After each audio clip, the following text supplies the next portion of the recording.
નમસ્કાર દર્શક મિત્રો, ધ લોકસત્તા શોમાં આપનું હાર્દિક સ્વાગત છે। હું એક ડોક્ટર છું, હું એક આઈએસ ઓફિસર છું। જાનવી સી, ઠાકુર પ્રિયા, શ્રેયસી સી આ ત્રણ કોઈ અલગ અલગ છોકરીઓના નામ નથી, પરંતુ એક જ છોકરીના નામ છે। આ છોકરી બે આધાર કાર્ડ ધરાવે છે, જેનો નંબર 1, પરંતુ નામ અલગ અલગ છે।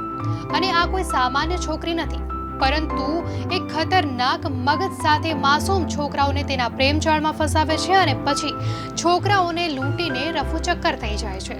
લૂંટેરી દુલ્હનના તો અનેકો કિસ્સાઓ આપણે સાંભળ્યા છે, પરંતુ આ છોકરી તો 30 મારખા નીકળી। શું છે સમગ્ર ઘટના, આવો સાંભળીએ। આ મામલો બિહારની રાજધાની પટનાનો છે। આ પટનાના બેઉરમાં પોલીસે એક લૂંટેરી દુલ્હનની ધરપકડ કરી છે, જેનું સાચું નામ છે જાનવી સી, પરંતુ તેણે ઠાકુર પ્રિયા અને શ્રેયસી સી જેવા ઘણા નામ અને નકલી આઈડી ધારણ કરી રાખી હતી। ક્યારેક જાનવી ડોક્ટર હોવાનો ડોળ કરતી, તો ક્યારેક પોતાને આઈએસ ઓફિસર કહેતી। આવી પોતાની ખોટી ઓળખ આપીને તે યુવકોને તેના પ્રેમ જાળમાં ફસાવીને લગ્નનું વચન આપીને લલચાવતી હતી અને બાદમાં તે છોકરાનો તેના પરિવારનો વિશ્વાસ જીતીને મોકો મળતા જ તેના ઘરમાંથી કિંમતી વસ્તુઓ લઈ ભાગી જતી। આમ તેણે રવિરંજન નામના યુવકને પણ તેનો શિકાર બનાવવાનો પ્રયાસ કર્યો। રવિને એમ્સનું નકલી ડોક્ટરનું કાર્ડ અને આઈએસ બનવાનું નકલી પેપર કટિંગ બતાવીને તેનો શિકાર બનાવ્યો હતો।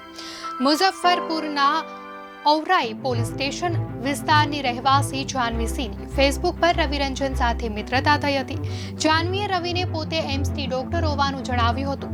રવિ એક કંપનીમાં વરિષ્ઠ પદ ધરાવે છે। ફેસબુક પર પરિચય થયો અને ધીરે ધીરે તેમની મિત્રતા પ્રેમમાં બદલાઈ ગઈ। આ દરમિયાન જાનવીએ કહ્યું કે તે આઈએસ ઓફિસર બની ગઈ છે। બાદમાં તેણે રવિ સામે લગ્નનો પ્રસ્તાવ મૂક્યો અને રવિ પણ સંમત થયો। બાદમાં જાનવી રવિ સાથે તેના ઘરે રહેવા લાગી। બંનેની સગાઈ પણ થઈ ગઈ। જાનવી તેની સાથે ઘણી જ્વેલરી લઈને આવી હતી। સગાઈ બાદ તેણે યોજના મુજબ ઘરેણાં ચોરી થયાનું નાટક રચ્યું।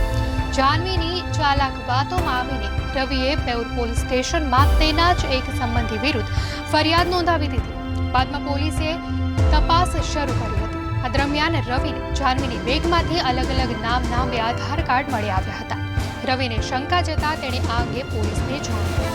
જ્યારે પોલીસ જાનવીની પૂછપરછ કરવા માટે આવી, ત્યારે તેણે પોલીસને પણ ચૂનો લગાવવાનો પ્રયાસ કર્યો અને પોતાને આઈએસ ઓફિસર જણાવ્યું, પરંતુ પોલીસે હિંમત એકઠી કરીને જાનવીના રૂમની તલાશી લીધી। રૂમમાંથી મળી આવેલી વસ્તુઓ જોઈ પોલીસ પણ દંગ રહી ગઈ।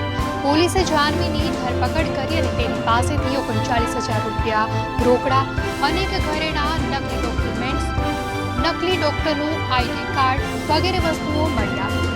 પોલીસે જાનવીની કાયદેસરની કાર્યવાહી કરીને જેલમાં મોકલી દીધી છે।